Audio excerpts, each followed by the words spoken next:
Tuyo na naman? Kawawa naman si janitor boy. Wala nang lasang dila. Sabay-sabay naghalakhakan ang mga empleyado habang ipinapasa-pasa ang picture ni Marco na kumakain sa gilid ng mop room. Baka yan ang kaya ng sahod niya. Pangkalderetang tuyo. Dagdag pa ng isang supervisor, hindi sila makapaniwala. Nang isang araw, biglang dumating ang isang convoy ng sasakyan, isang matandang lalaki may impluwensya at kapangyarihan ang bumaba. Tumigil ito sa harap ni Marco at mahigpit na niyakap. Anak, sorry kung ngayon lang ako dumating. Napayo ko ang buong opisina. Sino nga bang ama ni Marco? Bago ka pa lang sa channel neto, ibang kwento ni Ate Jane, istorya mo, ikwento ko. Huwag kalimutang pindutin ang notification bell at subscribe po. Sa ilalim ng tirik na araw ng tanghali, marahang naglalakad si Marco sa gilid ng maalikabok na kalsada. Bitbit niya ang isang lumang folder na may mga pinikalang papel. Ang kanyang resume, puno ng mga pag-asang makahanap ng trabahong magpapagaan sa hirap ng buhay nilang mag-ina. Suot ang kanyang pinaka-formal na polo, kupas, at may konting gusot. Ngunit plansyado sa paningin ng isang lalaking may dignidad sa gitna ng kahirapan. Lingid sa kalaman ng iba. Si Marco ay graduate mula sa isang vocational school. Ngunit sa bawat pag-aabot niya ng mga resume sa mga kumpanya, tila lagi may sagka. Puno na.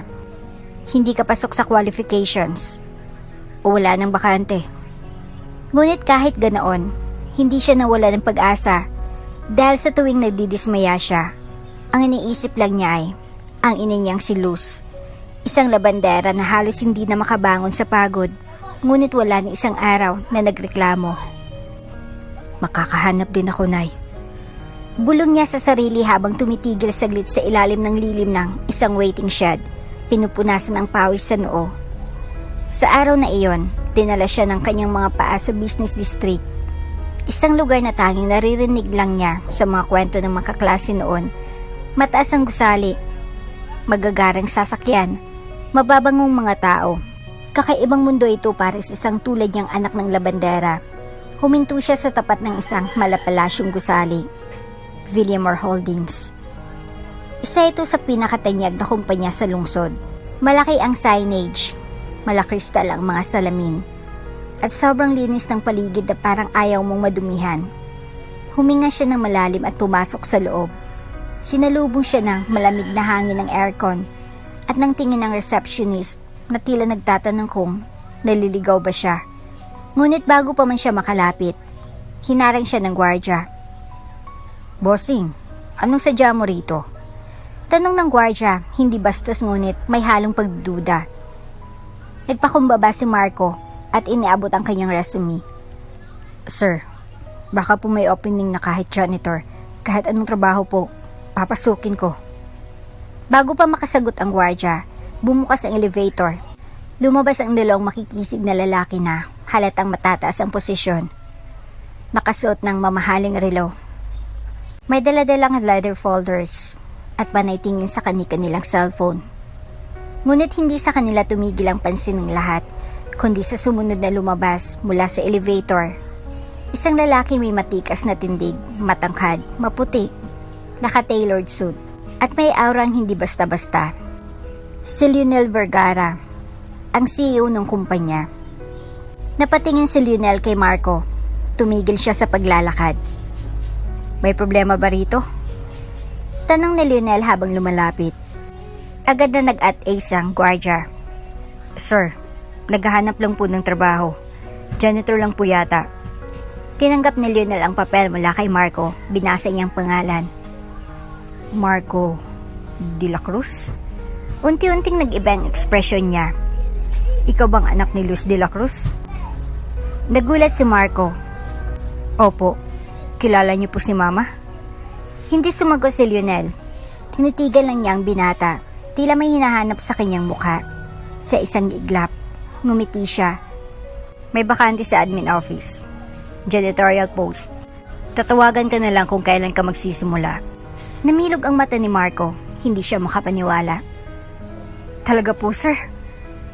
Ako na po bang natanggap? Tumango si Lionel. Yes, personal kitang i-refer. Halos maiyak si Marco sa saya. Maraming salamat po. Hindi ko po kayo bibiguin.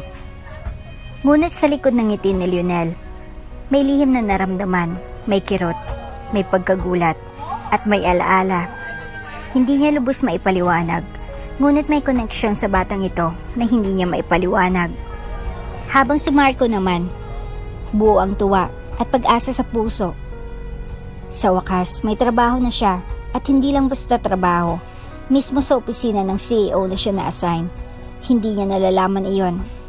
Ang magiging simula ng pagbubunyag sa pinakamalaking sikreto ng kanyang buhay. Habang pinapainit ni Luz ang tinapay sa lumang kalan, dahan-dahang lumulutang sa kanyang isipan ng mga alaala. Hindi ng kasalukuyan, kundi ng isang gabing halos ikabaliw niya sa takot at sakit. 20 taon nang nakalilipas. Bagong panganak pa lamang siya noon kay Marco. Hindi pa man tuluyang nakakabawi ang kanyang katawan mula sa panganganak. Kailangan niyang mag-isip kung saan kukunin ang pambayad sa renta. Ang kanilang landlord, si Mang Tolome, ay isang tuso at walang pakundangang matanda. Minsan na siyang binalaan ito. Kung wala kang pambayad ngayong linggo, may ibang paraan para makabawi. Hindi niya ito pinansin noon, inakalang pananakot lamang. Ngunit isang gabi, habang bagsak siya sa pagod at himbing ng tulog matapos ang maghapong paglalabada, isang bagay ang pumunit sa kanyang kaluluwa, pagmulat ng kanyang mata. Wala na si Marco sa tabi niya. Marco? Mahina ngunit nanginginig ang kanyang tinig habang hinahalughog ang mga kumot. Marco! Tumakas ang kabog ng kanyang dibdib. Dali-dali siyang bumangon at lumabas ng barong-barong. Palibhasa'y nakapaa, walang pakialam kahit madilim, umuputik ang daan. Lumuha ang langit sa biglaang ambon. Ngunit mas masaklap ang mga luhang bumubuhos mula sa kanyang mga mata. Nakita niyo bang anak ko? Tanong niya sa mga kapitbahay na lumalabas ng kanilang bahay dahil sa sigaw niya. Ngunit wala ni isang nakakita. Sa gilid ng kanyang paningin, may dumaan na multicab. Sa loob, isang may edad na babaeng may kargang sanggol. Walang pag-aalinlangan, tumakbo si Luz. Kahit halos matipalok sa putik, sa may dulo ng eskinita, may jeep na nakaabang. Laking gulat niya nang makitang landlord nila. Kausap ang isang mag-asawang naka-Amerikana at may hawak ng maleta. Hindi ko po ibinantang anak ko. Sigaw niya habang pilit na sinisingit ang sarili sa pagitan ng mga tao. Ngunit itinulak siya ni Mang Tolome. Huli ka na. Inalok mo na rin naman ang sarili mo sa kahirapan, Luz. Hayaan mo makarating sa mabuting buhay ang anak mo. Hindi mo siya anak. Sigaw ng babae. Ngunit bago pa may isakay sa van ang sanggol, isang milagrong nangyari. Biglang umiyak si Marco. Malakas, sabog, at tuloy-tuloy. Isang iyak na nagpagising sa lahat ng pakiramdam ni Luz. Marco! Sigaw niya. Sa isang iglap, inagaw niyang sanggol mula sa babae. Anak ko to! Anak ko to! Nagkagulo. May tumawag ng barangay. Ngunit bago pa dumating ang mga opisyal, nakalayo na si Luz. Yakap-yakap ang kanyang anak. Basang-basa sa ulan, nanginginig ngunit buo ang loob. Mula noon, hindi na siya muling nakatulog ng mahimbing. Kahit isang hakbang ang layo ni Marco, binabantayan niya ito. Kahit ang gutom ay palitan ng tubig na may asin, hindi siya humingi ng tulong sa lalaking naging ama ng kanyang anak. Hindi dahil sa pride, kundi dahil sa ayaw niyang madungisan ang pagkatao ng anak niya sa mga taong walang puso. At sa bawat araw na lumilipas, habang lumalaki si Marco, dinala niya ang bigat ng nakaraan. Tiniis niyang pangmamaliit ng mga amo niya, ang maruruming tubig ng ilog, at ang malamig na semento sa gabi. Ngunit bawat pangiti ni Marco, bawat salamat po, Nay, ay parang gamot na nagpapalakas sa kanya. Binalik niya ang sarili sa kasalukuyan nang marinig ang tunog ng kaldero. Kinuha niyang tinapay, inilagay sa lumang plato, at iniayos sa mesa. Isang ngiti ang sumilay sa kanyang labi. Kahit ilang ulit siyang tinangka ng mundo na paghiwalayin sa anak, kahit ilang beses siyang piliting sirain, nanatili siyang matatag. Hindi na nila maulit iyon. Pulong niya sa sarili habang tinitingnan ang larawan nilang mag-ina sa maliit na altar. Hindi na nila muling kukunin ang anak ko. Hindi na nila mauulol ang kapalaran namin. Sa dilim ng gabi at sakit ng kahapon, doon nagsimulang mabuo ang pinakamatatag na pundasyon ng isang ina. Isang pagmamahal na kayang ipaglaban kahit sa impyerno ng buhay. Muling sumiklab ang muling pag-asa sa puso ni Marco habang pauwi siyang may dalang supot ng adobong atay. Paboritong ulam ng kanyang ina. Hindi man mamahaling putahe. Para kay Marco, ito ay alay ng kanyang pagsisikap. Patunay na kahit janitor lamang, may dignidad at kakayahan siyang magbigay saya sa taong nagtaguyod sa kanya. Habang bitbit ang simpleng hapunan, hindi niya mapigilang mapangiti. Kanina lamang ay ngumiti sa kanyang CEO ng kumpanya. Isang estrangherong tila pamilyar ngunit hindi niya mawari kung saan niya ito nakita. Si Lionel, may aura ng isang makapangyarihang leader. Ngunit sa ngiting ibinigay nito, may init na tila ba hindi lang basta professionalism kundi pagkilala? Marco, huwag ka munang magpalunod sa ilusyon. Aniya sa sarili, trabaho lang to. Huwag kang umasa ng sobra. Pagliko niya sa kanto papunta sa palengke upang bumili ng dagdag na tinapay. Isang tinig ang pumigil sa kanyang paglalakad. Marco? Ikaw ba yan? Napalingon siya. Isang babaeng nasa edad 38 ang nakasuot ng corporate attire ang nakatayo sa tabi ng isang convenience store. Medyo may pagkasosyal ang postura, pero may kilig sa boses nito na parang may kilalang matagal nang hindi nasilayan. Ako nga po. Sagot ni Marco, medyo nagtataka.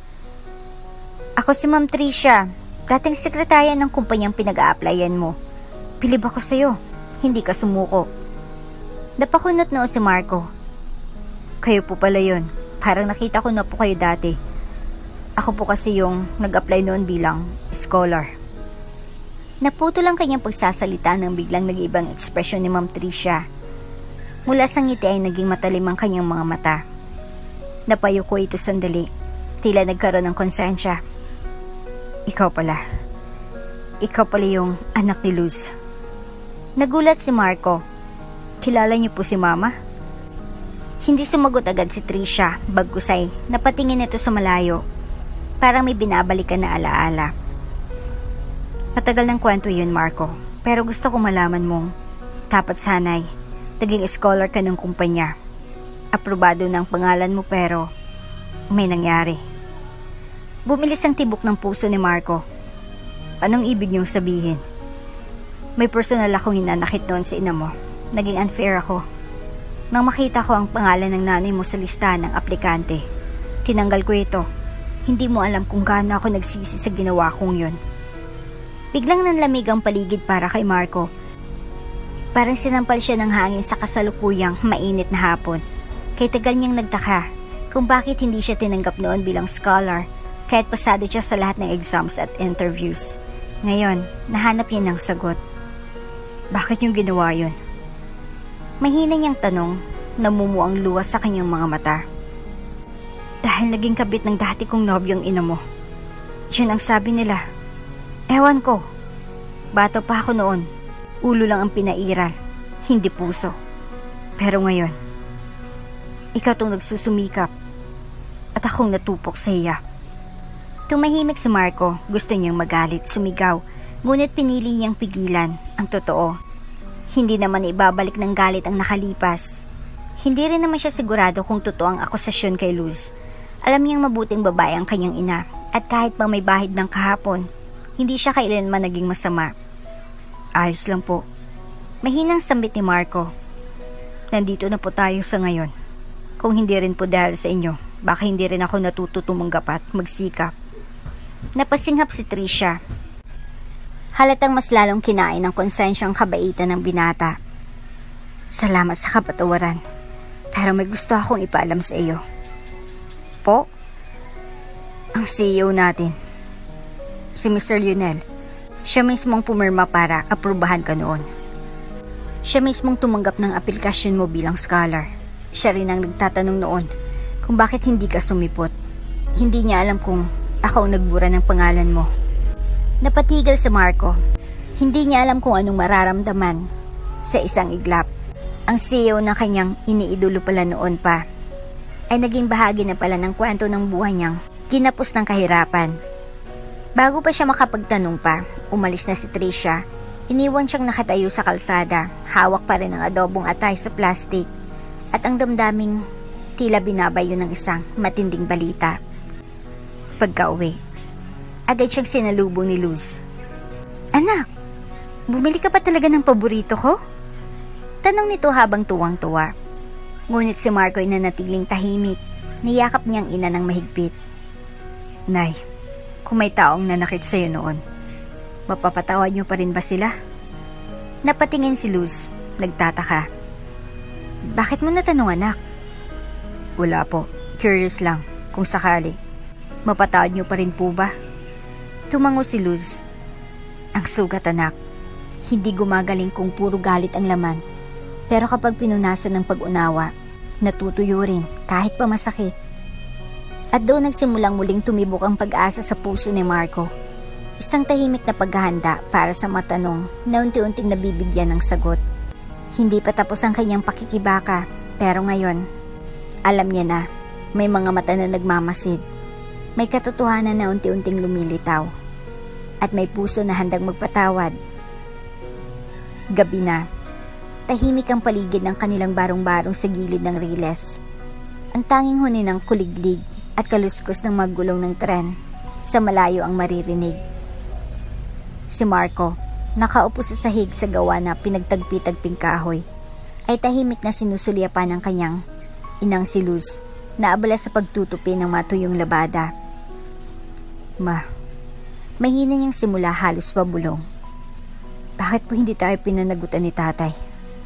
Tumigil si Luz sa ginagawa. Nanigas ang kanyang mga kamay sa hawak na lumang t-shirt. Ilang sandaling katahimikan ang lumipas bago siya tumingin sa anak. Sa mga matang puno ng pag-asa, ngunit tila may bahid na rin ang pangungulila. "Wala nang tatay mo, anak." Mahinang tugon ni Luz, pilit pinatatag ang boses. "Paano po siya namatay?" Muling tanong ni Marco. "May litrato po ba kayo? Kwento man lang, kahit ano pong alaala." Napakagat-labi si Luz. Hindi siya handa sa gabing iyon na muling bungkalin ang sugat ng kahapon. Ngunit paano niya may tatanggi sa anak ang karapatang malaman ng kanyang pinagmulan? Namatay siya. Matagal na. Wala kang gaanong alaala kasi bata ka pa noon. Pag-iwas ni Luz habang pilit na pinapahid ang luhang, hindi pa man bumabagsakay, naiipit na sa pilik mata. Pero alam ni Marco, may itinatago ang kanyang ina. Sa bawat pilit ngiti, sa bawat pag-iwas ng tingin, naroon ang katotohanan na hindi pa niya kayang banggitin. Ngunit sa puso niyang uhaw sa pagkakakailanlan, hindi siya basta titigil. "Mahalaga po siya sa inyo, di ba, ma?" Tanong ni Marco, mas malambing ngayon. "Kung hindi siya mahalaga, hindi kayo magpapakahirap para sa akin ng ganito." Hindi na nakasagot si Luz. Sa halip, tumayo siya at lumapit sa pinto. Tinitigan ng kadiliman sa labas na tila naghihintay lang ding marinig ang kanyang kwento. "Alam mo, anak, hindi lahat ng kwento ng pag-ibig ay may masayang wakas. Minsan, kailangan mong magsinungaling para lang hindi masaktan ng mahal mo." Lumapit si Marco, marahang hinawakan ng kamay ng ina. "Ma, kahit anong totoo, tatanggapin ko. Hindi po ako galit." Tuluyan ang bumagsak ang luha ni Luz. Tahimik ang gabi, ngunit maingay ang tibok ng puso ni Luz habang hawak niya ang isang lumang kahon sa ilalim ng kanyang kama. Dito niya itinago ang ilang piraso ng kanyang nakaraan, mga sulat na hindi nasagot, isang lumang panyo at isang litrato ng isang binatang may suot na salamin, si Lionel. Habang natutulog si Marco sa kanyang banig, bumalik sa gunita ni Luz ang mga alaala ng kanyang unang pag-ibig. Flashback. 20 years ang nakaraan. 18 gulang pa lang si Luz noon. Sariwa pa sa kanyang pangarap at punong-puno ng pag-asa ang mga mata. Sa isang summer program para sa mga working scholars sa Maynila, nakilala niya si Lionel, isang gwapong binata na anak ng may-ari ng eskwelahan. Hindi akalain ni Luz na mapapansin siya nito. Ngunit isang hapon habang naglalampaso siya sa sahig ng library, bigla na lamang itong lumapit. Pwede ba kitang sabayan sa tanghalian? Tanong ni Lionel na may ngiti. At mula roon, araw-araw silang magkasama, si Luz. Nahulog sa kabaitan ni Lionel. Si Lionel, nahulog sa kasimplihan at kabutihan ni Luz. Hindi nagtagal, naging lihim ang kanilang ugnayan. Dahil alam nilang hindi ito katanggap-tanggap sa mundo ni Lionel. Hanggang isang gabi, sa isang makulimlim na silid-aralan, sa ilalim ng mga bituin na hindi nila nakikita, binitaw nilang pangakong magmamahalan kahit anong mangyari. Ngunit ang pangakong iyon sandaling nabali. Nang malaman ng ina ni Lionel ang lahat, agad siyang pinatawag. Nalaman kong buntis ka raw. Anong klaseng babaeng nilalang ka? Oportunista. Singhal ng ginang habang binabato ng galit ng tingin si Luz. Senyora, mahal ko po si Lionel at hindi ko po ginusto ito. Umalis ka sa pamamahay nito bago pa kita ipakulong. Sigaw ng ginang habang binunot ang tseke at isinulat ang malaking halaga. Ngunit pinunit ni Luz ang tseke. Mas pipiliin ko pong maghutom sa probinsya kaysa lumuhod sa inyo. Duwa ang umalis si Luz, walang pamasahe, walang dala kundi ang maliit na bag, ilang damit, at batang unti-unting lumalaki sa kanyang sinapupunan. Pagdating sa probinsya, sinalubong siya ng panghuusga, ng bulong-bulungan, pero hindi siya natinag. Namasukan siyang labandera, tagalinis, tagakuskus ng kaldero sa mga karinderya. Lahat ginawa niya, lahat tiniis niya, sa bawat basang damit na nilalabhan. Kasabay ang dasal na sana lumaking mabuti ang kanyang anak. At sa bawat pagod na gabi, hinahaplos niya ang tiyan at bumubulong. Marco, anak, hindi mo ako kailangan ipagmalaki. Ako na lang ang magmamalaki sa iyo. Kasalukuyan. Tumulo ang luha sa pisngi ni Luz habang hawak ang litrato ni Lionel. Hindi ko alam kung nasan ka na, pero kahit kailan, hindi kita sinisi. Tumayo siya at tinabihan si Marco. Tinitigan niya ang anak habang mahimbing itong natutulog. Halos hindi siya makapaniwala na ang batang ito, na minsang muntik niya nang mawala, ay lumaki ng mabait, magalang at puno ng pangarap. Sa mga sandaling iyon, alam niyang ginawa niya ang tamang desisyon. Ang lumaban mag-isa, ang huwag maghingi ng awa, at ang hindi ipamukha kay Marco na ang sakit ng nakaraan. Ngunit sa puso niya, may munting takot. Paano kung isang araw, bumalik si Lionel? Paano kung malaman ni Marco ang totoo? Paano kung muli siyang masaktan? Ngunit sa gitna ng mga tanong, pinili niyang ipikit ang mga mata. Hindi pa panahon. Hanggat kayang itago, itatago niya. Hanggat kayang protektahan si Marco, gagawin niya. Hindi niya alam.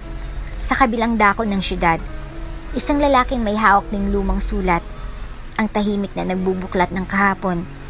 At sa pagtama ng liwanag ng buwan sa pagitan ng dalawang pusong nasaktan ngunit dinaglaho ang pagmamahal, may panibagong kabanatang bubukas. Tahimik ang gabi sa opisina ng pinakamataas na palapag ng isang sikat na kumpanya sa Maynila. Ang ilaw mula sa lungsod ay tila mga bituin sa lupa, kumikislap sa mga salamin ng gusali. Ngunit sa gitna ng yaman at tagumpay, isang lalaking bihis na bihis sa mamahaling suit ang hindi mapakali.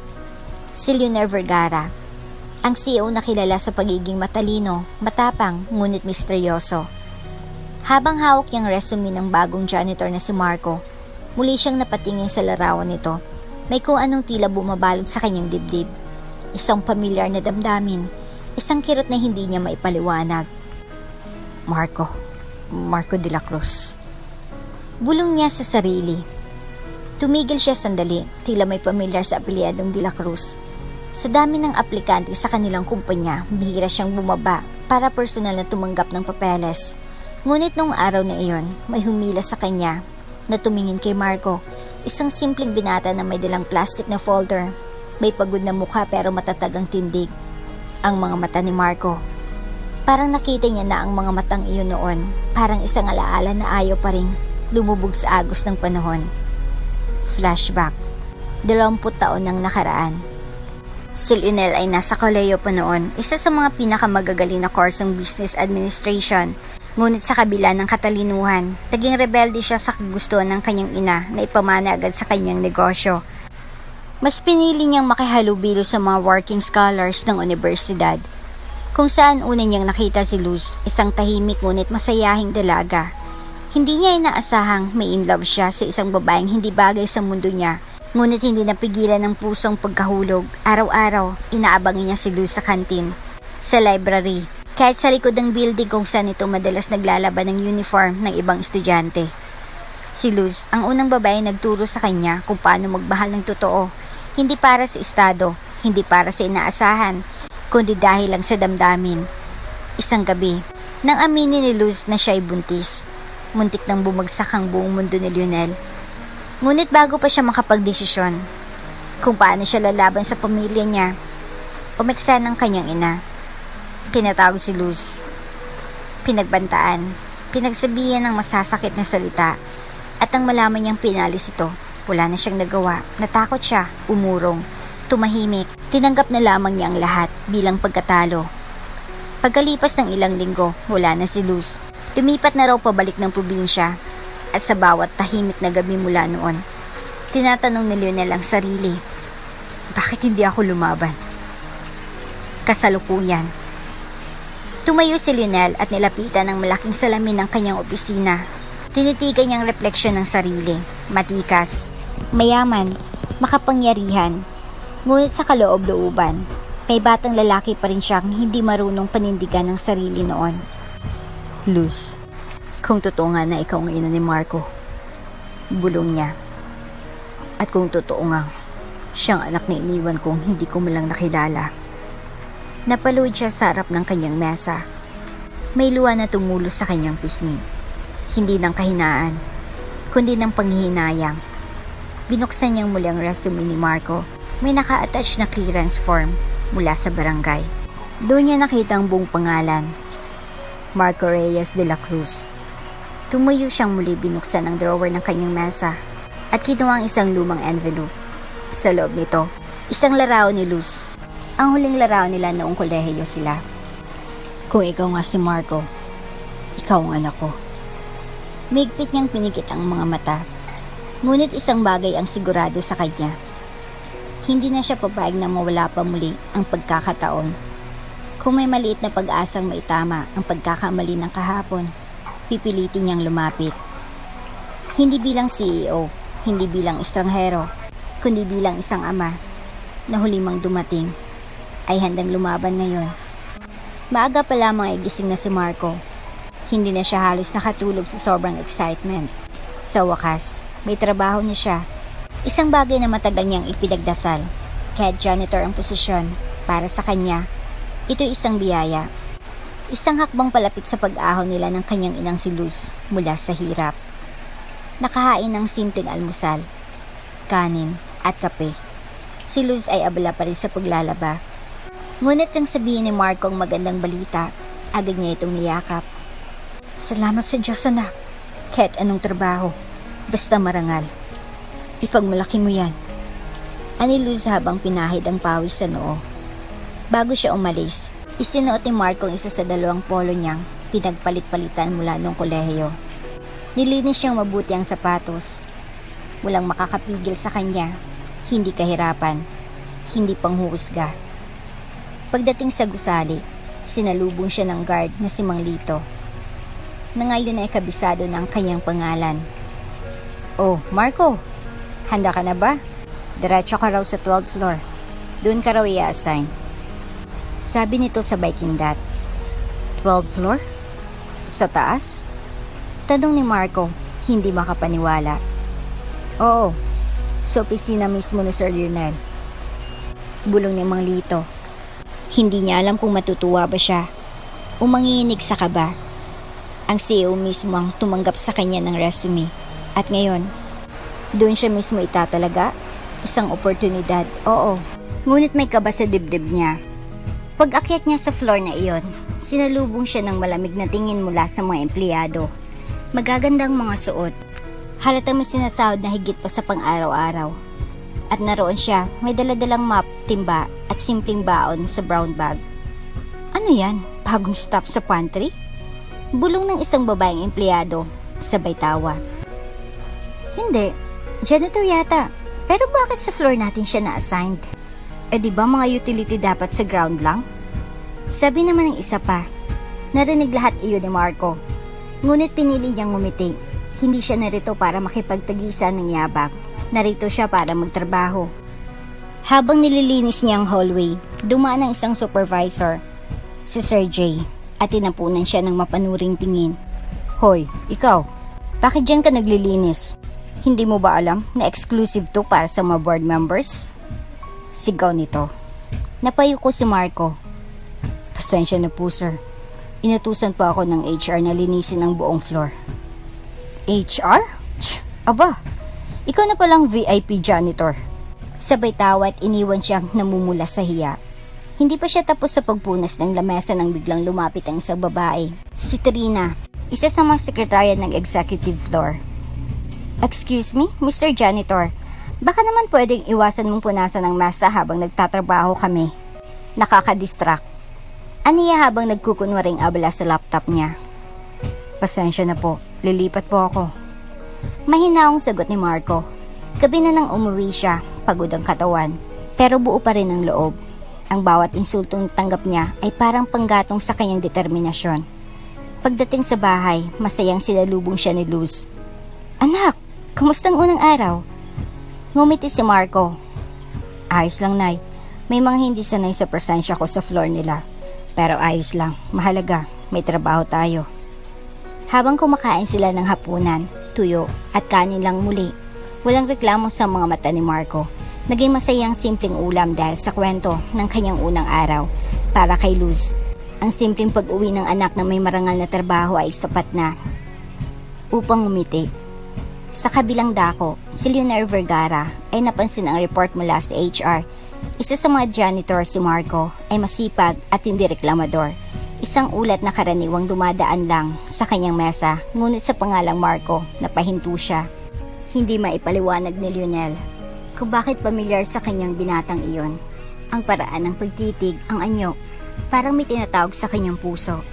Mula sa kanyang opisina, natanaw niya si Marco habang sinisiguradong walang alikabok sa hallway. Ang sipag ng binata, hindi tipikal na janitor. Leonel, bulong niya sa sarili. Baka naman, hindi lang yan basta empleyado. Ngunit sa ngayon, pinanood niya lang ito sa di kalayuan tulad ng isang amang matagal nang nanonood sa anak mula sa dilim ng nakaraan. Maaga pa lang ay nasa opisina na si Marco, bitbit ang map, timba at panibagong pag-asa. Sinimulan niya ang kanyang araw sa executive floor, tahimik, malinis at mararamdaman ang kaibahan kumpara sa ibang bahagi ng gusali. Tila bawat pader ay may sariling kwento ng tagumpay at intriga. Habang naglilinis siya ng hallway malapit sa opisina ng CEO, napadaan ng dalawang lalaki. Ang CEO na si Mr. Leonel Vergara at ang kanyang business partner na si Victor. Abala sa pag-uusap ang dalawa. Siguraduhin mong maayos ang logistics para sa foundation project sa probinsya. Seryosong sabi ni Leonel. Oo, Leonel, pero sa tingin ko kailangan mo ring balikan yung personal mong schedule. Nareset na ng sekretarya mo yung appointment mo sa isang espesyalista. Tugon ni Victor. Nang mapansin ni Marco na papalapit ang dalawa, tumigil siya sa ginagawa. Bahagyang yumuko bilang paggalang. Magandang umaga po, sir. Bati niya habang pinipilit ngumiti kahit kinakabahan. Napatingin si Lionel at tumango. Magandang umaga, Marco, di ba? Opo, sagot niya. Salamat po ulit sa pagkakataon. Napakamot si Marco sa batok. Nahihiya. Gagawin ko po ang lahat para po sa mama ko. Siya lang po kasi ang kasama ko sa buhay simula't sa pool. Halos hindi inaasahan ni Marco ang susunod na tanong ni Victor. Nasaan ang tatay mo? Tahimik muna si Marco, tila may bahagyang lungkot sa mga mata niya bago siya tumugon. Wala na po. Matagal na siyang pumanaw. Kaya po si mama na lang po ang nagsikap sa lahat. Napatingin si Lionel sa mukha ni Marco. May kakaibang kabigatan sa dibdib niya na parang piniga ang puso niya. Hindi niya maintindihan kung bakit parang may kirot sa bawat salitang binitawan ng binata. Pasensya na kung natanong ko, sabi ni Victor halatang nahiya. Hindi ko alam. Ngumiti si Marco kahit pilit. Okay lang po, sir. Sanay na po akong tanungin yan. Masakit rin po pero tanggap ko na, sabi ni Mama. May mga taong nawawala pero sa puso natin sila habang buhay. Hindi nakapagsalita si Lionel. Saglit siyang nagpalit ng tingin kay Marco, pero sa halip na tanungin pa, ngumiti lang siya at tumango. Balik na kami sa meeting. Magandang araw, Marco, sabi ni Lionel. Magandang araw din po, sir, sagot ni Marco habang muling sinapo ang map. Habang naglalakad palayo sina Lionel at Victor, napansin ni Victor ang panandaliang pananahimik ng kaibigan. May iniisip ka? Umiling si Lionel, pero hindi siya nagsalita. Hindi niya maintindihan ang biglaang pangungulila sa puso niya o kung bakit may party sa kanya na gustong kilalanin pa ang binatang iyon, higit pa sa pagiging empleyado. Sa kabilang dako, si Marco na may hindi rin makapaniwala sa pakiramdam niya. Habang pinapanood niyang maglakad palayo si Lionel, may kung anong pakiramdam ng pagiging ligtas na sumasagi sa kanya. Isang damdaming matagal niya nang hindi naramdaman mula sa isang ama. Bakit parang may connection kami ni sir? Tanong niya sa sarili habang pinipiga ang basang map. Baka naman dahil lang sa respeto ko sa kanya. Tahimik ang gabi sa barong-barong na tahanan ni Marco at Luz. Sa isang sulok ng silid, nakaupo si Marco habang tinitigan ng luma niyang pitaka. May isang bagay na iniingatan niya mula pagkabata. Marupok na ang balat nito, may punit sa gilid at amoy alaala ng kahapon. Dati, laman lang nito ay 1 piso, isang listahan ng pangarap, at isang simpleng sulat mula sa kanyang ina. Ngunit ngayong gabi, tila may bumabagabag sa kanyang damdamin. Parang may kulang, parang may kailangan siyang muling balikan. Binuksan niyang pitaka, isa-isa niyang binuklat ang mga lumang papel, at doon, may isang bagay na hindi niya inaasahan. Isang lumang larawan, isang lalaki may salamin, nakangiti ito, pormalang postura, tila kinukuhanan ng isang mahalagang okasyon. Tapakunot noo si Marco. Bakit parang familiar ang mukhang to?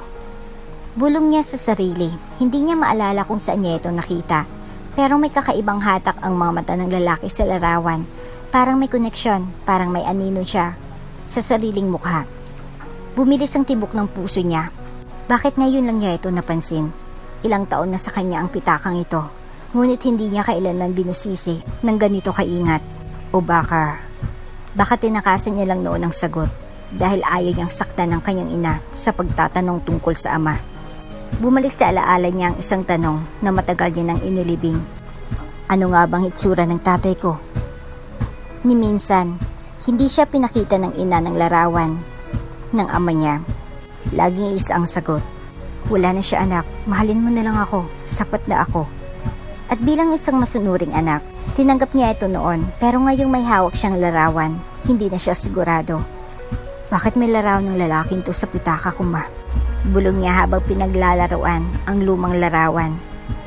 Kinabukasan, habang naglilinis sa opisina ng CEO, hindi niya napigilang muling silipin ang larawan sa bawat pagtanaw niya sa paligid. Lalo na kay Mr. Leonard Vergara, mas lalong lumalalim ang kutob niya, parang may pagkakahawig. Hindi man eksakto, pero may kung anong aura. Ang tikas, ang tiklop ng mga mata, at ang kumpiyansang tinataglay ng lalaki sa litrato, kaparehong-kapareho ng CEO. Biglang bumukas ang pinto ng opisina, dumaan si Lionel, kasamang business partner na si Victor. Agad na yumuko si Marco, kunway pinunasan ng sahig, pero hindi siya napigilang sulyapan ang mukha ng CEO habang papalayo. Hindi kaya siya? Itinago niya agad ang pitaka sa bulsa. Hindi pa siya sigurado. Hindi pa siya handa. Ayaw niyang mapahiya. Ayaw niyang umasa. Pag-uwi niya ng gabing iyon, abot-abot ang kaba sa dibdib niya. Hindi siya mapakali. Gusto niyang tanungin si Luz, pero alam niyang hindi basta-basta sasagot ang ina madalas. Sa tuwing nababanggit ang tungkol sa ama niya, nagiging malungkot ang mukha nito. Tila may sugat na hindi pa rin naghihilom. Pumasok si Luz sa kwarto. Bit-bit ang isang tasa ng mainit na salabat. Anak, gabi na. Hindi ka pa natutulog? Tanong nito. Tumango lang si Marco at saglit na tahimik. Ma, may itatanong po sana ako. Napatingin si Luz. Ano yun, anak? Hinugot ni Marco ang lumang larawan mula sa pitaka at inaabot sa ina. Sino po to? Nanlaki ang mata ni Luz. Tumigil sa paghinga, nanginginig ang kamay. Habang tinanggap ang larawan, halatang matagal na mula nang huli niya itong nakita. Ma, sino po bang tatay ko? Hindi agad sumagot si Luz. Inilagay niya ang tasa sa tabi at tumitig sa litrato na tila bumabalik ang buong kabataan niya. Isang kirot ang gumuguhit sa kanyang puso. Bakit niyo po hindi sinasabi sa akin kung anong hitsura niya o kung sino siya talaga? Tanong ni Marco, pilit pinipigilan ng nangingilid na luha. Pumungay ang mata ni Luz, ngunit hindi siya umiyak. Dahan-dahan siyang tumingin sa anak at mahina ang tinig na nagsabing, "Anak, hindi mo pa kailangang malaman. Hindi pa ngayon, pero darating ang panahon kapag handa ka na at kapag handa na rin siyang panindigan ka." Tahimik si Marco, hindi niya nakuha ang buong sagot. Ngunit isang bagay ang natiyak niya, hindi patay ang ama niya. At ang lalaking nasa larawan ay buhay, malapit na. At maaring mas malapit pa kaysa sa inaakala niya. Mainit ang hapon ng maiwang, mag-isa si Lionel sa kanyang opisina. Matapos ang isang mahabang pulong, napansin niya ang isang lumang bag na naiwan sa isang sulok ng lamesa. Kay Marco iyon, alam niya agad. Tahimik itong iniwan ng binata matapos magdinis. Marahil sa pagmamadali, naisip ni Lionel na tawagan si Marco, ngunit tila may humila sa kanyang damdamin upang buksan ang bag. Hindi siya sanay mangialam, ngunit isang matinding kutob ang nag-udyok sa kanya. Sa loob ng bag, may nakasilid na maliit na kahon. May kalumaan, may marka ng maraming taon. Dahan-dahan niya itong binuksan. Isang makapal na tumpok ng mga papel ang bumungad sa kanya, mga sulat. Ilang may guhit pa ng lapis, at ang iba ay nakasulat sa lumang pad paper na halatang pinag-ipunan. Ang una niyang nabasa ay may petsang 10 taon nang nakalilipas. "Dear Papa, hindi ko po kayo kilala. Sabi ni Mama, wala na po kayo. Pero kung sakali pong buhay pa kayo, sana po isang araw ay magkita tayo. Minsan po, iniisip ko kung ano kayang hitsura nyo. Baka pusing tangkad ko kayo o mas matangkad. Wala pa akong larawan nyo, kaya gumuhit po ako. Sana tama." Nanginginig ang kanyang mga kamay sa pagbuklat ng susunod na liham. "Dear Papa, birthday niyo po ba ngayong buwan? Ginawa ko po yung card. Nilagay ko po ang pangalan ninyo kahit hindi ko po alam kung ano talaga. Sana po proud kayo sa akin kahit hindi pa ako matalino. Gusto ko lang pong sabihin, mahal na mahal kita kahit hindi kita kilala." Hindi napigilan ni Lionel ang mga luhang pumigil sa kanyang paningin. Isa-isang bumagsak ang mga ito sa papel. Hinahaplos ang bawat letrang isinulat ng isang batang sabik sa pagmamahal ng ama. Sa loob ng kahon, may isang sobre na may guhit ng puso. May marka ng luha, halatang minsang ginamit bilang taguan ng damdamin. Isang malalim na buntong hiningang lumabas sa dibdib ni Lionel. Hindi niya napigilang tanungin ang sarili. Ilang taon na akong huli sa buhay ng sarili kong anak. Ilang beses na pala akong ipinagdasal. Inaasam-asam kahit ako'y hindi karapat-dapat. Pinikit niya ang mga mata at muling pinulot ang huling liham. Ito na maralang pinakamasakit. "Papa, graduation ko po bukas. Hindi ko po kayo inaasahang pupunta. Wala nga po kayong alam. Pero sana po kung nasan man kayo, maging masaya kayo. Ako na po ang lalaking sinasabi ni Mama. Ako na po ang tagapagtanggol niya. Ako na po ang anak ni Luz. At kahit hindi niyo pa ako ginustong makilala, ipinagmamalaki ko po kayo." Parang dinurog ang puso ni Lionel. Napaluhod siya sa tabi ng lamesa. Sa kamay niyang lahat ng taon na pinagsikapan ni Marco.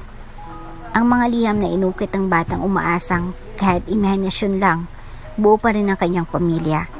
Hindi niya namalayan nakapasok si Marco sa pintuan. Hinanap ang kanyang bag. Agad siyang napahinto sa nakita. Si Lionel, ang CEO ng kumpanya, nakaluhod at umiiyak habang tangan ng kanyang mga sulat. "Sir?" Mahinang tawag ni Marco. Lumingon si Lionel. Basang-basa ang mata. Hindi niya alam kung paano harapin ang anak. Gusto niyang yakapin ito, sabing siya nga ang ama. Pero hindi pa panahon, hindi pa ngayon. Dahan-dahan niyang inilapag ang mga liham sa kahon. "Pasensya ka na, Marco. Naiwan mo ito, nabuksan ko. Hindi ko sinasadyang basahin pero... Tumango si Marco. Okay lang po sir. Para lang po yan sa wala. Para lang po ilabas ang bigat minsan. Tahimik ang sandali. Tanging hininga nilang maririnig sa buong opisina. Ito bang tatay mo? Tanong ni Lionel, tinuturo ang drawing. Umiling si Marco, bahagyang napangiti. Hindi ko po alam, basta yan po lagi ang iniisip ko. Baka may salamin siya. Baka ganun siyang umiti. Hindi nakaimik si Lionel. Tila lahat ng salita ay nasakal sa kanyang lalamunan. Isang tanong lang ang paulit-ulit sa kanyang isip. Handa na ba akong sabihin ang totoo? Ngunit sa panahong iyon, isa lang ang alam niya, masyado na siyang nahuli. Pero huli man, hindi pa rin siya susuko. At sa pag-alis ni Marco, muling napahawak si Lionel sa isang sulat. Tahimik siyang bumulong sa sarili. Hindi na ako papayag na isa ka lang sulat sa drawer. Anak kita Marco, at paninindigan kita, kahit huli na. Hindi na mapakali si Lionel, buong maghapon. Simula nang mabasa niyang mga liham at makita ang larawan ni Marco sa lumang pitaka. Larawan ng kanyang kabataan. Hindi na siya matahimik. May mga gabi na napapatingin siya sa salamin. Tinatanong ang sarili, posible ba? Anak ko nga ba siya? Sa bawat kilos ni Marco, sa bawat ngiti, sa boses at ugali, may kung anong kirot sa kanyang dibdib. Parang may bahagi ng nakaraan na muling kumakatok. Hindi na kayang itanggi pa, ngunit ayaw niyang gumawa ng hakbang na walang kasiguraduhan. Hindi niya kayang magkamali, lalo't ito ay usapang dugo, usapang puso. Kaya isang gabi, habang tahimik ang opisina at wala ng mga empleyado, palim siyang lumapit sa laboratorio ng kanilang kumpanya. Isa sa mga subsidiary business nila ay medical diagnostics at may sariling DNA lab ang korporasyon. Sir Lionel? Tanong ng head medical technologist, si Dr. Marasigan, nang makita siya. May paglilingkod po ba ako? May kaseryosohan sa mukha ni Lionel. Doc, kailangan ko ng isang confidential sa DNA test. Ako mismo magbibigay ng samples. Walang ibang makakaalam nito kundi ikaw. Tumango si Dr. Marasigan. Sige po. Anong pangalan ang ilalagay natin sa test? Napaisip si Lionel saglit bago sumagot. Walang pangalan. Lagay niyo na lang Patient A at Patient B. Resulta lang ang mahalaga. Kinabukasan, may pagkakataon siyang makuha ng palihimang sample ni Marco gamit ang isang disposable na cup na ginamit ni Marco sa pantry at isang tissue na ginamit nitong pamuna sa bibig. Agad niya itong inabot kay Dr. Marasigan. Ang paghihintay ng isang linggo ay tila isang taon para kay Lionel. Bawat araw, tumititig siya kay Marco sa tuwing madadaan ito sa hallway. Kapag may pagkakataon, kinakausap niya ito sa simpleng usapan lang. Kumusta ang trabaho? Kumusta si Luz? May kailangan ba siya? Ngunit sa kanyang loob, umiiyak ang ama sa pananabik at takot. Ano kung hindi ko siya anak? At kung oo, anong karapatan ko pa? Iniwan ko silang luhaan. May mukha ba akong iharap kay Marco? Kung sakaling totoo ito? Lumipas ang 7 araw. Isang gabi, habang nasa opisina si Lionel, kumatok si Dr. Marasigan. Sir, narito na po ang resulta. Bumilis ang tibok ng kanyang puso, nanginginig ang kanyang kamay habang binubuksan ng sobre. Result, 99.99% match. Patient A and Patient B are biologically related as father and son. Napatigal si Lionel, para siyang binagsakan ng daang tulinadang emosyon. Mabilis ang pag-agos ng luha sa kanyang mata habang nakatitig sa papel. Ito ng katotohanan, walang duda. Anak niya si Marco. Ilang taon akong nabuhay na malayo sa mag-ina ko, na habang lumalaki siya, sinusulatan niya ang isang amang akala niyang patay na. At ako yun. Ako ang ama niyang pinangarap niyang makilala, makausap, yakapin. Lumabas siya ng opisina ng gabing iyon na para bang may apoy sa dibdib. Gusto niyang tumakbo, gusto niyang puntahan si Marco, yakapin ito at sabihin, "Anak kita, patawarin mo ako." Ngunit may humadlang sa kanya. Takot. Paano kung galit siya sa akin? Paano kung hindi niya ako matanggap? Paano kung masira pang natitira naming koneksyon? Kaya pinili niyang manahimik. Hindi muna niya sinabing katotohanan. Hindi pa panahon. Sa halip, pinili niyang magpadama sa paraang alam niya. Pagmamalasakit. Simula noon, pahlim niyang inaayos ang schedule ni Marco para hindi ito mapagod.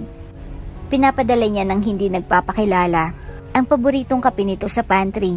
Lihim niyang pinagsasabihan ng mga staff na pinapahirapan si Marco. Tahimik ang gabi ng imbitahan ni Lionel si Marco sa isang maliit pero eleganteng restaurant sa May Makati. Hindi ito pangkaraniwang lugar para sa isang janitor na katulad ni Marco, kaya't halatang kabado siya habang sinusundan ang CEO papasok. Habang papalapit sila sa mesa, hindi pa rin siya makapaniwala na siyang inimbitahan ng mismong pinuno ng kumpanya. "Marco, upo ka." May hinahong wika ni Lionel. "Hindi ito tungkol sa trabaho. Gusto lang kitang makausap bilang isang tao." Napakunot noo si Marco pero tumango. May kaba sa kanyang dibdib na hindi niya maipaliwanag. Pakiramdam niya ay may ibubunyag na mabigat si Lionel. Habang inaabot sa kanila ng waiter ang menu, napansin ni Marco ang kakaibang titig sa kanya ng lalaki. Hindi ito titig ng boss sa empleyado. Ito'y tila may halong emosyon, pagtataka at sakit. "Mukhang paborito mong adobo." Biro ni Lionel, pilit binabasag ang katahimikan. Ngumiti si Marco. "Opo sir, yan po ang madalas naming ulam ni mama. Kahit po tuyo o kaning lamig, basta may adobo paminsan-minsan, masaya na kami." Tumango si Lionel. Humugot ito ng malalim na hininga. "Marco, may gusto sana akong itanong. Isang hypothetical lang. Kung sakaling buhay pa pala ang tatay mo, anong mararamdaman mo?" Napatingin si Marco. Saglit siyang natigilan. "Sir?" Tanong niya. Bakas ang pagtataka. "Matagal nang sinasabi ni mama na patay na si papa. Hindi ko nga po alam kung anong hitsura niya. Halimbawa lang." Ulit ni Lionel. "Paano kung hindi siya namatay? Paano kung may dahilan kung bakit hindi siya nakapiling sa inyo?" Nagbago ang timpla ng mukha ni Marco. Napatingin siya sa lamesa, saka muling tumitig kay Lionel. "Hindi ko po alam sir. Siguro magagalit ako. Kasi iniwan niya kami. Kasi pinabayaan niya si mama. Paano kung hindi siya nakapili?" Tanong ni Lionel, may panginginig sa boses. Tumahimik si Marco. Nararamdaman niyang bigat ng tanong. Tila may kahulugan nito na hindi niya palubos maunawaan. Naramdaman niyang nanlamig ang kanyang mga palat. "Sir," napalunok siya. "Bakit niyo po ako tinatanong ng ganito?" Hindi agad sumagot si Lionel. Sa halip, inilabas niya mula sa kanyang coat pocket ang isang lumang larawan, si Luz, nakangiti. "Kilala mo ba ito?" Tanong ni Lionel, marahan. Kinuha ni Marco ang larawan, natigilan siya. "Si mama to. Paano niyo po ito nakuha?" Halos hindi makatingin si Lionel kay Marco. "Kasakong kumuha niyan. 2 dekada nang nakalipas." Bumilis ang tibok ng puso ni Marco. "Sir." "Marco." Huminga ng malalim si Lionel. "Ako ang ama mo." Tila biglang huminto ang mundo ni Marco. Sa loob ng ilang segundo, wala siyang naririnig kundi ang mabilis na pagtibok ng sariling puso. "Hindi pa ako makapaniwala." Bulong niya. "Bakit ngayon lang? Bakit sa ganitong paraan?" "Hindi ko alam noon, Marco. Akala ko hindi na kami nagkaanak ng mama mo. Inilihim ang pamilya ko ang lahat. Pinalayas nila si Luz. Pinilit niyang lumayo. At nang magbalik ako, nawala na siya. Wala na akong balita hanggang sa makita kita." Hindi na napigilan ni Marco ang mga luhang kanina papilit pinipigilan. "Buong buhay ko, iniisip kong patay na siya. Kaya ako sumusulat ng maliham, sir. Kahit walang sumasagot." Tumayo si Lionel, lumuhod sa harapan ni Marco at mahigpit siyang niyakap. "Patawarin mo ako. Ngayon ko lang kayang lumaban para sa inyo. Pero kung papayagan mo ako, gusto kong bumawi. Habang yakap siya ng kanyang ama, naramdaman ni Marco ang init ng pag-asang matagal nang wala sa puso niya. Isang hapon na tila karaniwang araw lamang para kay Luz ang nagbukas ng bagong yugto sa kanyang buhay. Hawak ang lumang basahan at isang tabo ng tubig. Naglilinis siya ng sahig sa maliit nilang tahanan sa gilid ng looban. Hanggang sa may marinig siyang mahinang katok. 1, 2, sunod-sunod. May kaba sa kanyang dibdib na hindi niya maipaliwanag. Sa pagdungaw niya sa bintana, natigilan siya. Isang lalaki may grosyosong tindig, may salamin at suot ang isang simpleng polo. Ang nakatayo sa labas, hawak nito ang isang bouquet ng puting rosas. Ang paborito niya noong sila'y nagliligon pa sa kolehiyo. Hindi niya na kailangang tanungin, sa unang pagkakatitigan pa lang ng kanilang mga mata. Bumalik ang lahat ng alaala. Ang kilig, ang sakit. Ang luwang pilit niyang nilulunok sa loob ng maraming taon. Lionel? Mahinang usal ni Luz. Luz, sagot niya. Pigil ang luha, nanginginig ang tinig. Pwede ba akong pumasok? Tahimik na tumango si Luz sa bawat hakbang ni Lionel papasok sa loob ng kanilang munting bahay. Pakiramdam niya ay pinabalikan niya ang mga taon ng pagkakahiwalay nila, mga taon ng tanong, pangungulila at pagsisisi. Pagkaupo, ilang saglit silang natahimik, ang ingay ng mga bata sa labas, ang tunog ng tricycle sa kanto, tila nawala lahat, wala kundi sila lamang, at ang bigat ng nakaraan. Pasensya ka na kung biglaan ako. Panimula ni Lionel, pilit inaayos ang pagkakaupo, pero hindi ko na kayang dalhin pa ng mag-isang bigat sa dibdib ko. Napatitig si Luz, nangingilid na ang luha. Luz, patawarin mo ako. Patawarin mo ako kasi naging duwag ako noon. Hindi ko kayo pinaglaban. Hindi ko nagawang ipaglaban ka sa harap ng ina ko. Hindi ko nasabing ikaw ang babaeng mahal ko higit sa yaman, higit sa pangalan. Alam ko na. Mahinang sagot ni Luz, pero mas masakit pa rin marinig. Napayok ko si Lionel. Tinanong kong sarili ko araw-araw, nasan ka na? Kumusta ka na? Kung nagkaroon ba tayo ng anak? Sinabi ko sa kanya na patay ka na. Aniya, mahina ngunit buo. Hindi dahil gusto kong sirain ka sa kanya, kundi dahil gusto kong iligtas siya sa sakit ng pagkakakait. Tumulo ang luha ni Lionel. Luz, nakita ko ang mga sulat niya.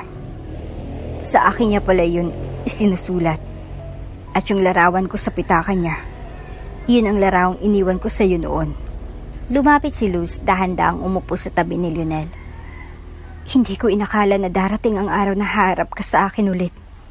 Matagal ko nang gustong marinig ang mga salitang yan. Lionel, hindi ko gustong manumbat. Naduwag ako, Luz. At ngayon lang ako nagkaroon ng lakas ng loob. Kaya nandito ako hindi lang para humingi ng tawad, kundi para humiling. Humiling? Tanong ni Luz. Pwede ba akong bumawi kahit sa huling bahagi ng buhay ko? Pwede ba ako maging ama kay Marco? Kahit kaibigan lang sa'yo, Luz, gusto kong ayusin kahit huli na. Tahimik ang paligid, ngunit ang katahimikan ay hindi na malamig. Sa halip, iyon ay tila pahinga matapos ang mahabang bagyo. Tumayo si Luz, lumapit kay Lionel, at sa unang pagkakataon matapos ang 2 dekada, niyakap niya ito, mahigpit, totoo, at puno ng galit na napawi ng pag-unawa.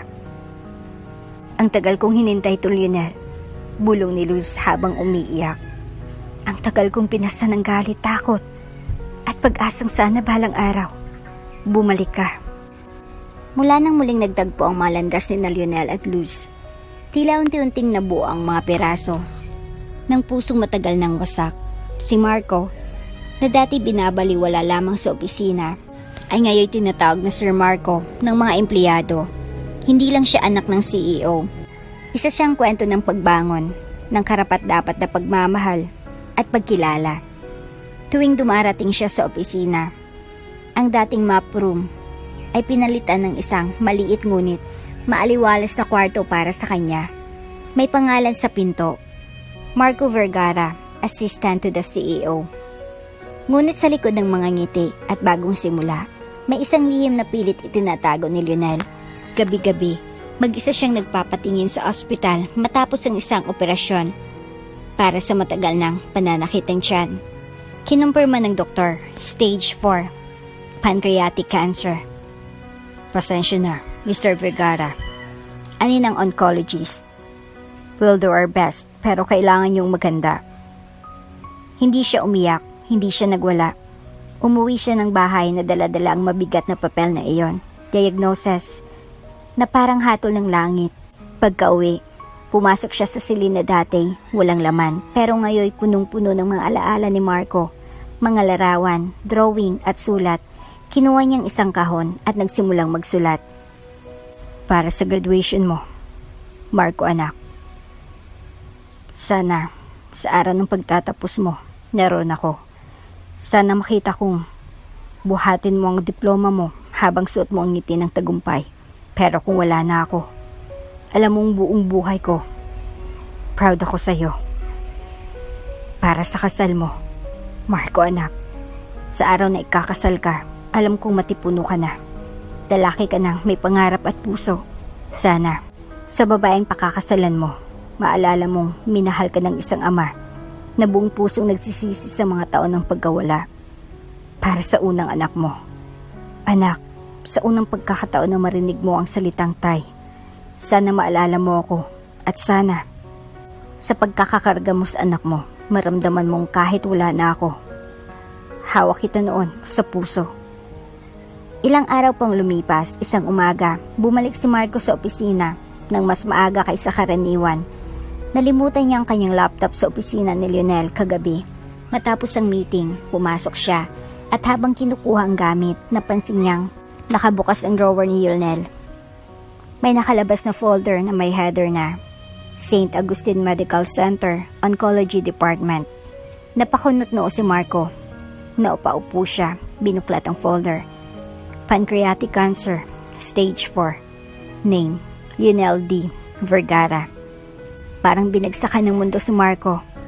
Kumakabog ang dibdib niya, nanlamig ang kanyang mga kamay. Tumula ang luha niya kahit hindi niya alam kung paano.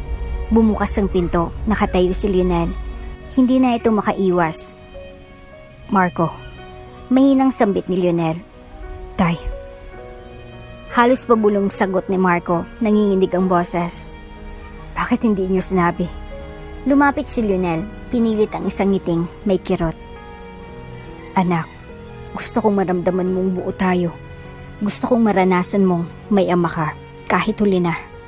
Pero tay, ako na lang ang palaging huli. Ako na lang ang palaging hindi pinipili. Humagulhol si Marco, napaluhod sa sahig. Ngayon lang kita nakilala. Ngayon mo pa ako iiwan? Lumuhod si Lionel sa tabi ng anak. Niyakap siya ng mahigpit. Para bang sa mga sandaling iyon, gusto niyang ipasa lahat ng lakas, lahat ng pagmamahal na hindi niya naibigay. Hindi ko alam kung hanggang kailan pa anak, pero araw-araw nakapiling ko kayo. Pakiramdam ko, nabuhay akong muli. Umiyak si Marco sa balikat ng ama at sa unang pagkakataon, hindi bilang empleyado, hindi bilang estranghero, kundi bilang isang anak na muling binigyan ng pagkakataon. Mula noon, naging mas madalas ang kanilang pagkikita. Kaya't nasa ospital si Lionel, nagpupunta roon si Marco at binabasaan ito ng mga balita sa kumpanya, ng mga plano sa kinabukasan. At minsan ay, basta lang humahawak sa kamay nito para siguraduhin naroon pa siya.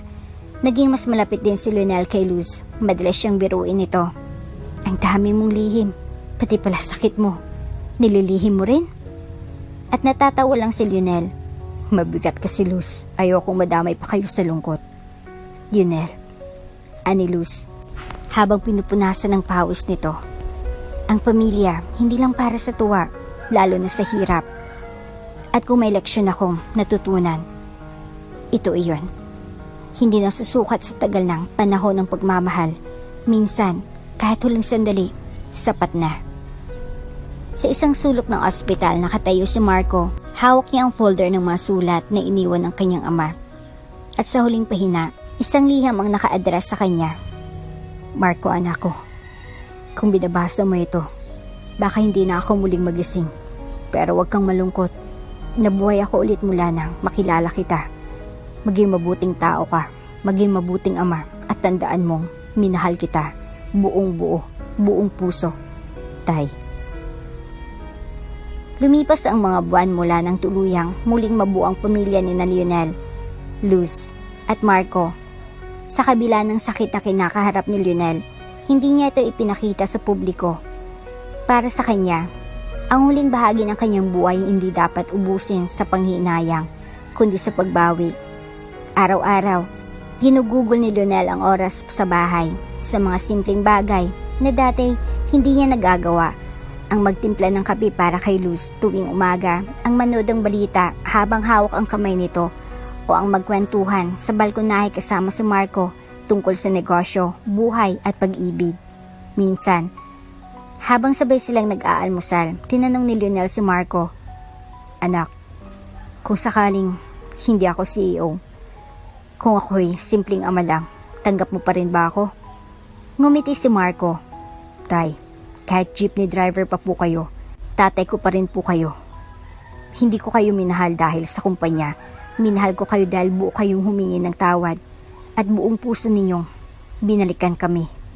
Napayuko si Lionel, mahina na siya, pero sa simpleng sagot ng anak, napalakas muli ang kanyang loob. Isang linggo bago ang kanyang ikalawang operasyon, plinano ni Marco ang isang simpleng outing, hindi sa resort, hindi sa hotel, kundi sa probinsyang pinagmulan ng kanyang ina, sa tabing ilog na naging saksi sa kanilang kabataan ni Luz. Doon, sa ilalim ng lilim ng punong akasya, naglatag sila ng banig, nagluto ng sinigang sa kalan, at nagtawanan habang nilalaro ni Luz ang tubig, tila bumabalik sa pagkabata. "Alam niyo ba?" sabi ni Luz habang nagkakape. "Ditong unang sinabi sa akin ni Lionel na mahal niya ako. Akala ko biro lang. Yung kilig ko noon hanggang ngayon, damang-dama ko pa rin."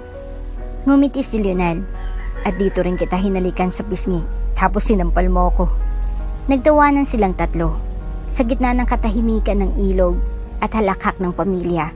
Parang wala silang iniindang sakit, parang bumalik ang panahon, parang wala ni isang nawalay. Kinagabihan, habang tulog na si Luz sa silid, lumapit si Lionel kay Marco sa veranda ng lumang bahay. "Anak," mahina niyang sabi, "kapag nawala ako, huwag mo nang ubusin ang oras mo sa hinanakit." "Tay." Mangiyak-ngiyak si Marco. "Bakit parang nagpapaalam na kayo?" "Huwag kang mag-alala," sagot ni Lionel habang pinapat ang likod ni Marco. "Hindi pa ngayon, pero gusto ko lang malaman mo, proud ako sa'yo." Biglang bumuhos ang luha ni Marco, hinawakan niyang kamay ng ama at niyakap ito ng mahigpit. "Proud din ako sa inyo, Tay. Salamat sa pagbabalik, salamat sa pagkakataon." At sa mga sumunod na araw, kahit unti-unting humihina ang katawan ni Lionel, mas lalo naman siyang lumalakas sa puso ng kanyang pamilya. Dumating ang kasal. Isang simpleng seremonya sa loob ng simbahan kung saan sila unang nakita ni Luz. Nakaupo si Lionel sa wheelchair, suot ang simpleng puting polo at slacks. Habang si Luz ay nakasuot ng makinis na ivory gown, hawak-hawak ni Marco ang kamay ng ina. Siyang naglakad kasama nitong papuntang altar. "Hindi na ako kabataang lalaki na nakako sa iyo noon," sabi ni Lionel habang nagsusumpaan sila. "Pero ngayon, alam ko ng halaga ng bawat araw. Ang bawat segundo ay gusto kong gugulin na ikaw ang katabi ko." At sa yakap at halik na iyon, naging buwang isang pangakong matagal nang naputol.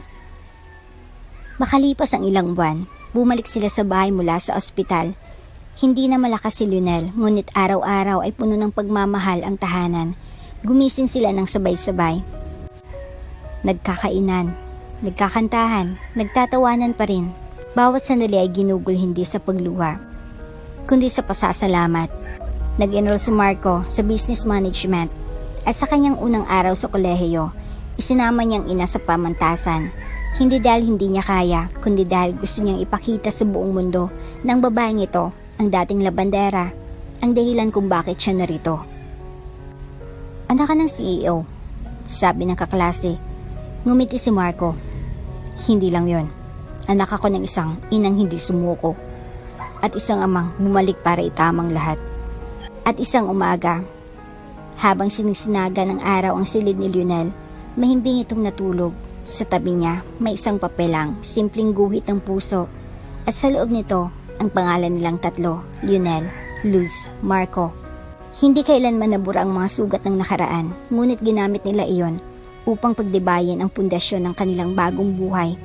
Sa dulo ng lahat, hindi yaman ang naging sukatan ng tagumpay ni Lionel, kundi ang muling pagkakabuo ng isang pamilyang minsang nasira ng takot, ngunit pinanumbalik ng pag-ibig. 5 taon ang lumipas. Sa isang pagtitipon sa isang bagong bukas na learning center para sa mga batang ulila at may hirap, nakatayo si Marco de la Cruz Vergara. Ngayon ay isang respetadong young entrepreneur at motivational speaker. Ang center ay pinangalan sa kanyang ama, Lionel's Home of Hope. Hawak ni Marco ang mikropono habang nakatingin sa mga batang nasa harap niya. Mga batang tila larawan niya noong siya'y wala pa ring pagkakakilanlan. Anak lamang ng labanderang si Luz. Wala akong larawan ng tatay ko nung bata ako. Panimula ni Marco, bahagyang nanginginig ang boses. Pero binigyan ako ng Diyos ng pagkakataon. Hindi lang para makita siya, kundi para patawarin siya, mahalin siya, at bigyan siya ng pagkakataong bumawi. Tumulo ang luha ng kanyang ina, si Luz, na ngayon ay katuwang niya sa pamumuno ng foundation. Nakaupo ito sa unang hanay, hawak ang isang maliit na sanggol. Apo ni Lionel. Ikinasal si Marco 2 taon matapos ang pagkawala ng ama at ipinangalan niya sa kanyang anak ang pangalang hindi niya kailanman malilimutan, Leon. Sa bawat batang nangangarap. Patuloy ni Marco. Sa bawat pamilyang nasaktan pero piniling maghilom. Ang kwento ko ay para sa inyo. Dahil kung ang isang sugatang puso ay kayang magmahal muli, lahat tayo may pag-asa. Ang mga palakpak ay masiglang ngunit may halong luha. Pagkatapos ng programa, lumapit si Marco sa isang pader kung saan nakaukit ang pangalan ng kanyang ama kasama ng isang ukit na mensahe. Ang tunay na ama ay hindi perpekto pero handang bumalik at mahalin kahit huli na. Lionel Vergara. Tahimik siyang lumuhod at bulong ang masariling minsan niyang isinulat sa liham. Kung buhay ka pa, sana proud ka sa akin. At sa puso niya, alam niyang narinig iyon ng ama mula sa langit, mula sa liwanag, mula sa lalaking minsang nawala, pero hinding-hindi na muling mawawala sa kanyang alaala. At dito na nga po nagtatapos ang ating kwento. Hanggang sa muli. Kung bago ka pa lang sa channel neto, ibang kwento ni Ate Jane, istorya mo, ikwento ko. Huwag kalimutang pindutin ang notification bell at subscribe button.